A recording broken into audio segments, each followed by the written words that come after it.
Social science టీచర్ని కష్టపడి ఆ మొక్కలన్నీ నాటించడం జరిగింది. మరి ఇప్పుడు ఎలా ఉన్నాయో చూద్దాం.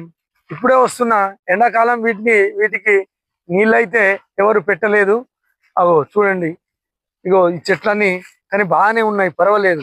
ఇగో ఇందులో వేసిన చెట్టు ఇది మాత్రము, ఈ మొక్క మాత్రము ఏమి మంచిగా పెరగలేదు, చనిపోయినట్టున్నది. కానీ మళ్ళీ ఒకసారి నీళ్లు పోసి దీనికి బతికేయడానికి ట్రై చేస్తాను.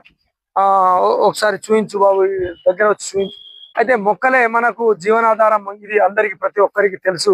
ఇది పెట్టాను, ఇప్పుడు చాలా వేపుగా పెరిగింది, పర్వాలేదు, ఇది కూడా బాగానే ఉన్నది. టేకు మొక్క అసలు లేకుండే, తర్వాత టేకు మొక్క కూడా ఇది బాగానే పెరిగింది. ఇగో ఇవన్నీ కానగ చెట్లు, చాలా నీడనిచ్చేటువంటి చెట్లు. ఏ మేకలు కానీ, బర్రెలు కానీ, మరి ఆవులు కానీ